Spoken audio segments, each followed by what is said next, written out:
आज हम बात करेंगे उस गर सत्य की जिसे स्वयं भगवान श्री कृष्ण ने जीवन के प्रत्येक क्षण में जी कर दिखाया। जो हुआ अच्छे के लिए हुआ, जो हो रहा है अच्छे के लिए हो रहा है, जो होगा वह भी अच्छे के लिए ही होगा। यह वाक्य केवल एक विचार नहीं बल्कि जीवन का आधार है। यदि कोई मनुष्य इस एक सत्य को गहराई से समझ ले तो उसके भीतर कभी भय, पछतावा या चिंता नहीं रह सकती। जीवन में हर घटना, चाहे वह सुखद हो या दुखद, हमारे आत्मविकास की एक प्रक्रिया है। हम अक्सर जो चाहते हैं वह नहीं होता और जो होता है उसे हम स्वीकार नहीं कर पाते। लेकिन श्री कृष्ण का यह वचन हमें सिखाता है कि हर घटना ईश्वर की योजना का एक अंश है। वह योजना कभी हमारे छोटे दृष्टिकोण से नहीं समझी जा सकती, क्योंकि मनुष्य सीमित है पर ईश्वर असीम है। कभी कभी जीवन में दुख आता है, किसी प्रिय का बिछड़ना, असफलता या अन्याय, यह सब हमें तोड़ते हैं। परंतु यही टूटन भीतर एक नई शक्ति जगाती है। जैसे बीज को मिट्टी में दबाया जाता है तो वह अंधेरे में संघर्ष करता है और वही संघर्ष उसे अंकुर बनने की शक्ति देता है। अगर बीज सोचता कि मिट्टी में दबना बुरा है तो वह कभी वृक्ष नहीं बन पाता। वैसे ही जो हमारे साथ होता है वह हमें आगे बढ़ाने के लिए होता है। ईश्वर की योजना में कोई त्रुटि नहीं होती। हम केवल एक पल देखते हैं, लेकिन भगवान पूरी कहानी जानते हैं। जब जीवन में कुछ ऐसा होता है जो हमें समझ नहीं आता तो वह इसलिए कि अभी कहानी अधूरी है। जब पूर्णता आती है तब हमें एहसास होता है, हाँ, वही सही हुआ था। कृष्ण हमें यह सिखाते हैं कि जीवन को केवल समझने की कोशिश मत करो, उसे स्वीकार करो। जब हम स्वीकार करना सीख जाते हैं तब हमारा मन शांत होता है। मन की शांति ही सबसे बड़ा धन है। जब हम यह मान जाते हैं कि जो कुछ हो रहा है वह ईश्वर की इच्छा से है, तब भीतर से भय समाप्त हो जाता है। अक्सर हम अतीत में फंस जाते हैं, काश ऐसा नहीं हुआ होता, काश मैंने वह किया होता। लेकिन यह काश ही हमें वर्तमान से दूर ले जाता है। श्री कृष्ण का संदेश है, जो हो गया उसे जाने दो। वह ईश्वर की योजना का भाग था। तुम बस उस अनुभव से सीख लो और आगे बढ़ो। अतीत की घटनाएं दुख नहीं देती, बल्कि हमारा उनका विरोध करना दुख देता है। हर मनुष्य के जीवन में एक समय आता है जब सब कुछ बिखरता हुआ लगता है, लेकिन वही समय हमारे भीतर के विश्वास की परीक्षा लेता है। अगर उस क्षण हम ईश्वर पर भरोसा रख सके तो वही संकट हमें नई दिशा दे सकता है। कृष्ण कहते हैं कि जब मनुष्य हार मान लेता है तब मैं उसके साथ होता हूं, क्योंकि तब अहंकार मिट जाता है और मनुष्य का हृदय ईश्वर के प्रति खुल जाता है। जीवन की सच्चाई यह है कि जो कुछ भी घटता है वह हमें कुछ सिखाने के लिए होता है। हर घटना के पीछे एक संदेश छिपा है। कभी कभी हम सोचते हैं कि क्यों मैं ही कठिनाइयों से गुजर रहा हूं, लेकिन वही कठिनाइयां हमें मजबूत बनाती है, हमें समझदार बनाती है, हमें करुणामय बनाती है। अगर जीवन में सब कुछ हमारी इच्छा से होता तो हम कभी कुछ सीख नहीं पाते। जैसे अर्जुन ने युद्ध के मैदान में श्री कृष्ण से कहा था कि यह युद्ध नहीं कर सकता, तब श्री कृष्ण ने कहा था, अर्जुन, यह तुम्हारा कर्तव्य है, तुम्हारा काम कर्म करना है, परिणाम की चिंता मत करो। वही संदेश इस वचन में भी छिपा है। जो हुआ, जो हो रहा है, जो होगा, सब उस ब्रह्मा के अधीन है जो सृष्टि चला रहा है। जब हम इस सत्य को स्वीकार कर लेते हैं तो हमें केवल एक ही काम करना होता है, अपने कर्म को पूरी श्रद्धा से करना। अगर तुम किसी कठिन परिस्थिति में हो तो यह मत सोचो कि ईश्वर ने तुम्हें छोड़ दिया है। वह तुम्हारे भीतर परीक्षा के माध्यम से शक्ति जगा रहा है। जैसे सोना अग्नि में तपता है, वैसे ही मनुष्य भी परिस्थितियों में तपकर शुद्ध होता है। जब हम जीवन के संघर्षों को ईश्वर की दृष्टि से देखते हैं तो वे संघर्ष हमें तोड़ते नहीं बल्कि हमें ईश्वर के और निकट ले जाते हैं। हर बार जब कुछ बुरा लगता है तो एक क्षण रुककर अपने आप से पूछो कि क्या यह मुझे कुछ सिखा रहा है। तुम पाओगे कि हर दर्द के पीछे एक सीख है, हर हानि के पीछे एक आशीर्वाद छिपा है। ईश्वर हमें कभी दंड नहीं देता, वह केवल हमें दिशा देता है। जो हुआ अच्छा हुआ क्योंकि उसने तुम्हें अनुभव दिया। जो हो रहा है अच्छा हो रहा है क्योंकि वह तुम्हें जागरूक बना रहा है। जो होगा अच्छा होगा, क्योंकि वह तुम्हें उस मंजिल तक ले जाएगा जिसकी तुम्हें अभी आवश्यकता है। जीवन में विश्वास रखना सबसे कठिन है, पर वही सबसे आवश्यक भी। जब अंधकार गहराता है तभी सूर्योदय होता है। जब रास्ते बंद दिखते हैं तभी नया मार्ग बनता है। ईश्वर हमेशा सही समय पर सही घटना घटाता है। बस हमें विश्वास बनाए रखना है। याद रखो, जब हम अपनी इच्छा को ईश्वर की इच्छा के समर्पित कर देते हैं तभी जीवन में सच्ची स्वतंत्रता मिलती है। फिर ना पछतावा रहता है, ना भय, ना अस्थिरता। फिर हर घटना हमें ईश्वर की उपस्थिति का अनुभव कराती है। इसलिए जब अगली बार जीवन तुम्हारे विरुद्ध लगे तो मुस्कुराकर कहना कि यह भी अच्छे के लिए हो रहा है, क्योंकि तुम नहीं जानते पर ईश्वर जानता है कि तुम्हें किस दिशा में ले जाया जा रहा है। हर तूफान, हर आंसू, हर परिवर्तन तुम्हें कुछ महान बनने की ओर ले जा रहा है। आज मैं आपको एक ऐसी कहानी सुनाने जा रहा हूं जो भगवान श्री कृष्ण के उस वचन से जुड़ी है, जो हुआ अच्छे के लिए हुआ, जो हो रहा है अच्छे के लिए हो रहा है, जो होगा वह भी अच्छे के लिए ही होगा। यह कहानी जीवन के उस सत्य को समझाती है जिसे अगर मनुष्य हृदय से स्वीकार कर ले तो जीवन में कभी भय, क्रोध या पछतावा नहीं रहता।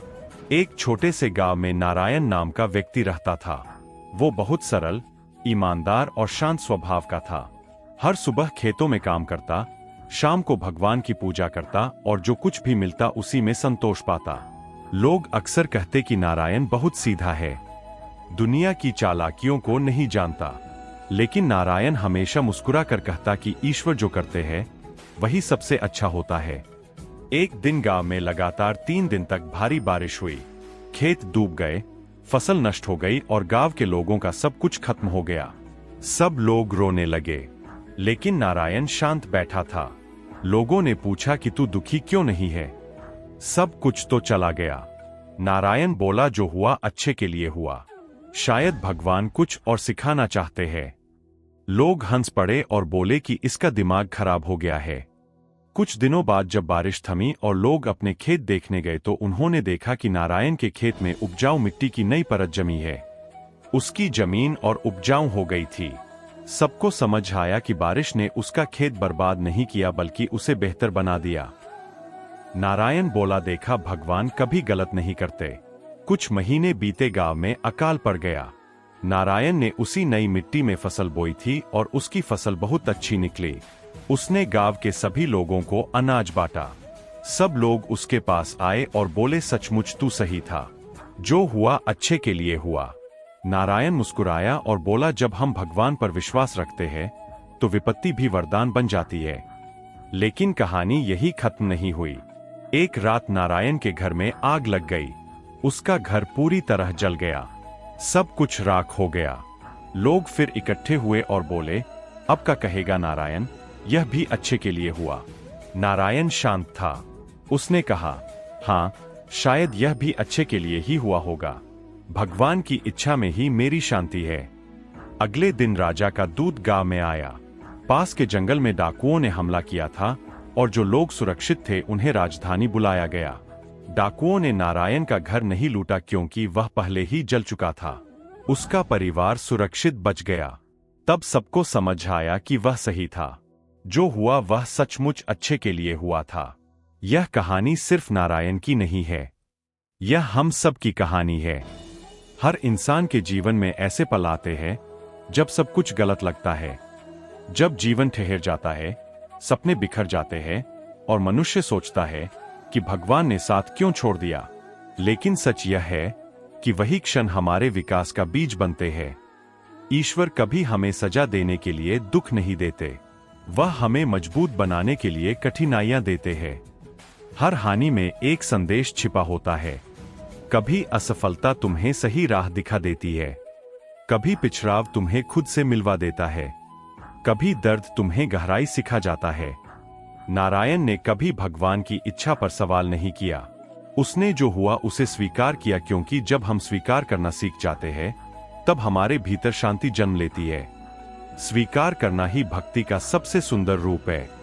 ईश्वर की योजना को हम तुरंत नहीं समझ सकते, लेकिन समय के साथ हमें एहसास होता है कि हर घटना किसी बड़ी भलाई का हिस्सा थी। जो हुआ उसने हमें अनुभव दिया, जो हो रहा है वह हमें समझ दे रहा है। जो होगा वह हमें हमारी मंजिल तक पहुंचाएगा। जीवन में सबसे जरूरी चीज है विश्वास। जब सब कुछ अच्छा हो तब आभार व्यक्त करो। नारायण बोला, देखा भगवान कभी गलत नहीं करते। कुछ महीने बीते, गांव में अकाल पड़ गया। नारायण ने उसी नई मिट्टी में फसल बोई थी और उसकी फसल बहुत अच्छी निकली। उसने गांव के सभी लोगों को अनाज बांटा। सब लोग उसके पास आए और बोले, सचमुच तू सही था। जो हुआ अच्छे के लिए हुआ। नारायण मुस्कुराया और बोला, जब हम भगवान पर विश्वास रखते हैं तो विपत्ति भी वरदान बन जाती है। लेकिन कहानी यही खत्म नहीं हुई। एक रात नारायण के घर में आग लग गई। उसका घर पूरी तरह जल गया। सब कुछ राख हो गया। लोग फिर इकट्ठे हुए और बोले, अब क्या कहेगा नारायण, यह भी अच्छे के लिए हुआ। नारायण शांत था। उसने कहा, हाँ, शायद यह भी अच्छे के लिए ही हुआ होगा। भगवान की इच्छा में ही मेरी शांति है। अगले दिन राजा का दूत गांव में आया। पास के जंगल में डाकुओं ने हमला किया था और जो लोग सुरक्षित थे उन्हें राजधानी बुलाया गया। डाकुओं ने नारायण का घर नहीं लूटा क्योंकि वह पहले ही जल चुका था। उसका परिवार सुरक्षित बच गया। तब सबको समझ आया कि वह सही था। जो हुआ वह सचमुच अच्छे के लिए हुआ था। यह कहानी सिर्फ नारायण की नहीं है, यह हम सब की कहानी है। हर इंसान के जीवन में ऐसे पल आते हैं जब सब कुछ गलत लगता है, जब जीवन ठहर जाता है, सपने बिखर जाते हैं और मनुष्य सोचता है कि भगवान ने साथ क्यों छोड़ दिया। लेकिन सच यह है कि वही क्षण हमारे विकास का बीज बनते हैं।